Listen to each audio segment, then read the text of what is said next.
Once upon a time, an extraordinary event occurred, a dream transformed into reality. My sister-in-law, Lily, and I found ourselves at the center of an amazing gift. A hopping sum of around $300 million and the stewardship of our very own company. The elation and astonishment we felt were beyond words as we celebrated the news of our windfall. It reached the ears of our colleagues. Lily, reveling in the moment, drew attention with her exuberance. Whispers circulated among the staff, attributing our newfound fortune to the benevolence of our father.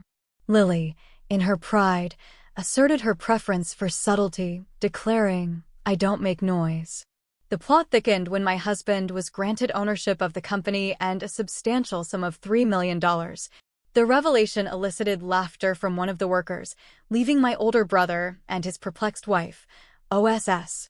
While my brother, engrossed in a lawyer-provided document, appeared pallid and fearful, his wife's reaction to the contents of the paper was a scream.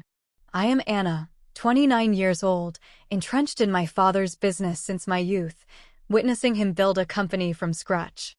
I understood the struggles even during its modest beginnings. Despite my parents' aspirations for me to attend college and carve my own path, my heart was set on contributing to my father's company. Reflecting on this choice, post-high school, Max, a seasoned employee, imparted valuable lessons, treating me as an equal rather than the boss's daughter. His mentorship equipped me with essential business knowledge. My brother, Thomas, 2 years my senior, pursued a college education geared towards business management, harboring aspirations to inherit the company and be its future leader. Thomas's friends admired his future role, anticipating an easy life as the next boss. Questions arose about potential conflicts with his younger sister.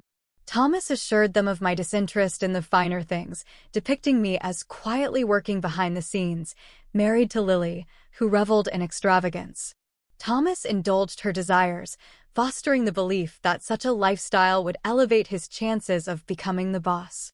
However, Lily, upon encountering me at family gatherings, would mockingly remark on my lack of resemblance to the typical boss's daughter, expressing my contentment with a simpler life. I asserted that material luxuries did not define my happiness. Lily, unable to comprehend my perspective, chided me for seemingly lacking the ability to wisely manage wealth. My brother chimed in, echoing her sentiments, acknowledging my ongoing learning curve in the company. I admitted to not having all the answers. My brother, however, criticized my lack of confidence, emphasizing the importance of projecting authority to gain respect. Undeterred, I acknowledged that within our family, only my father and I held authoritative roles in the company. Despite the criticism from my brother and Lily, my mother offered reassurance, acknowledging the positive impact of my contributions to the company. My father concurred, but my brother and Lily remained unmoved by our perspectives. They distanced themselves from us for over a month, clearly upset by our differences. Reflecting on that challenging period, I suggested to my parents, Thomas and Lily can say whatever they want. Despite this, my brother and Lily continued their extravagant lifestyle, dining at upscale restaurants and embarking on lavish vacations. They aimed to maintain the facade that my brother was the future president of the company. During this time, my father devoted himself to expanding the business. However, one evening, he began complaining about chest pain. Concerned, I urged him to relax and promised to call an ambulance. In the midst of his distress, he pointed to a drawer, whispering, "There's a letter for you in there. If anything happens to me, read it. The rest is for the lawyers." Unfortunately, he lost consciousness before the ambulance arrived and never woke up again, eventually passing away. My brother and Lily, away on vacation, returned a couple of days later, acting as though their delay was inconsequential. At the funeral, my brother casually mentioned, "We're relieved we got back in time."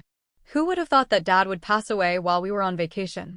His nonchalant attitude left me taken aback, as if he didn't grasp that my mother and I were left to handle everything on our own. Seeking a private moment to address my brother, I asked, "Did you have a chance to come home earlier?" He replied, "I couldn't because I had already booked our flight back," showing no remorse. Later, addressing the employees, my brother proudly asserted, "Thank you all for your help. From now on, trust me to take over my father's place in a good way." Lily chimed in, praising his dignity and expecting admiration. Annoyed by my brother's late arrival and arrogant demeanor, I guided them to the ceremony's meal table. Throughout the meal, my brother continued his proud act, questioning the food's quality. Attempting to calm him down, I reminded him that my mother and I had already discussed and approved the menu. I asserted my independence, stating, "I don't want you telling me what to do. This is why people don't really understand what it means to be a president." His arrogance extended to ordering around the employees, including Max, a longtime staff member. I intervened, cautioning him against being rude and reminding him to show humility. "Thomas, don't be so bold. They're not just mere employees. You should show some humility," I urged, attempting to reason with him. "These guys should respect me more. I'm the president," my brother replied with a lot of arrogance. Lily joined in, saying, "That's right, Anna. Stop talking back to Thomas, the president of the company. If you don't listen, he can fire you. He has the power."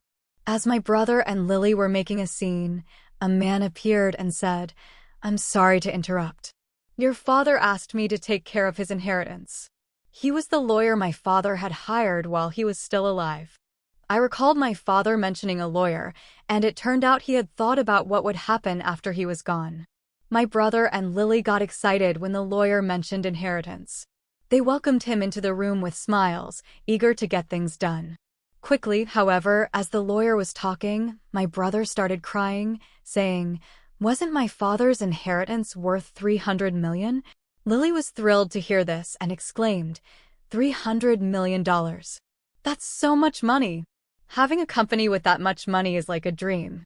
When the employees heard this, they started whispering to each other. Lily proudly announced, "Everybody be quiet. This is the moment when the company and the $300 million pass to Thomas." Hearing this, one employee couldn't stop laughing. My brother had gotten hold of the will and was reading it beside Lily, who seemed puzzled about what was happening. As he read, my brother's face turned pale. According to the will, the entire company was supposed to go to the oldest daughter, Anna. He stared at the paper, shocked for a while, then started shouting, "This can't be true. This is wrong." In a serious tone, the lawyer said, "This is a will that's legally valid." My brother's voice became tighter and more strained, saying, "I don't care about this. How can Anna be the president instead of me?" Maybe Dad was just getting old and confused. The lawyer continued, "Yes, your father's judgment might not have been clear. A will made by someone who is not thinking straight might not hold up." Hearing this, I couldn't bear it any longer. I couldn't let these two people insult my dad, who was a good person. I couldn't let even family members bring down his reputation. The idea of my brother becoming the president seemed completely unthinkable to me. My words seemed to anger my brother even more. "What are you saying? Are you trying to say I'm not good enough to be the president?" I replied without hesitation, "You're right. How can you lead the company if you've never really helped it?" "Don't be ridiculous," my brother protested. "Lily and I even built a huge house that's fit for a president. We went to great lengths to make me look the part," I retorted, "by building a mansion that's not suitable for someone in your position, or by spending too much money on fancy restaurants. That's not good for the company's image. Money is important, but it's not the only thing. Besides, didn't Dad cover most of the costs for the house and any extravagant lifestyle?" My brother challenged, "How would you know all that?" I explained, "Just before he passed away, Dad left me a letter. In that letter, he outlined all the money he had spent on you and mentioned that it would be considered your gift during his lifetime. So your share of the inheritance is practically nothing." Lily was alarmed when she heard this. "Hold on a second. Is this supposed $300 million inheritance already spent? That doesn't seem fair if we got so little from it." An employee who had previously laughed suddenly stepped in and told Lily that the $300 million came from the company's funds, not from personal assets. "I believe all of us employees here are well aware of that," the employee added. "Can money from the company even be inherited?" Lily wondered aloud. I informed her, "No, it can't. The money from the company isn't meant for the family to inherit, so I'm pretty sure that your share, Lily, would be minimal. Lily was saddened by this revelation. That's really disheartening. I was shocked by the inheritance amount too. Oh no. $300 million suddenly, my brother stood up as if he had a sudden realization and shouted at the employees, "Do you really want your company president to be someone as plain as Anna? You should believe that I'm more qualified. I have the same kind of charisma that my father had." However, none of his colleagues agreed with him. Max stepped forward and began talking to my brother. "Your father was a charismatic man who started the company, but you and he aren't the same person. What you're showing is arrogance, not charisma." My brother grew angry as the employee calmly refuted him. "Thomas, you might be part of the company, but we rarely see you actually working," Max pointed out, growing frustrated. My brother argued, "That's because I don't have time to do any of the regular work. I'm busy networking with others. I don't have time for tasks anyone can do." Max continued, "Networking isn't everything. Anna works diligently every day to understand the company better. She quietly handles her responsibilities behind the scenes." Max's words seemed to resonate with everyone present. "I feel the same sincerity in Anna as I saw in your father. Anna is the right person for the job," he concluded. Everyone at the company nodded in agreement, touched by their support. I said, "Thank you so much. Honestly, I'm surprised by the sudden news, but having seen my father's dedication to the company, I care about it just as deeply as all of you do. I look forward to your continued help." The employees clapped warmly, and I bowed to them deeply, encouraged by the applause. I spoke firmly, "All of you here are important friends who have contributed to our business. Anyone who ignores your efforts is not fit to be an employee, let alone the company's president. Yes, even the president can be fired." My brother grew annoyed hearing this. "What are you even saying?" "I'm your brother," I responded. "I mean exactly what I said." "You even mentioned that if you became president, you might fire me," he exclaimed. How can you say this? I'm family." I remained steadfast.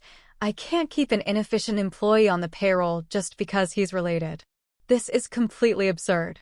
He looked around, his face full of desperation, and pleaded for support from those present, but the employees simply stared back with cold expressions. Realizing he had no allies, my brother and Lily left the scene.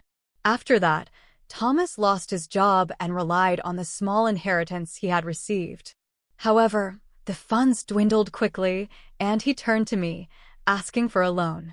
Disappointed by my brother's lack of effort even after being fired, I firmly told my mother not to give him any money.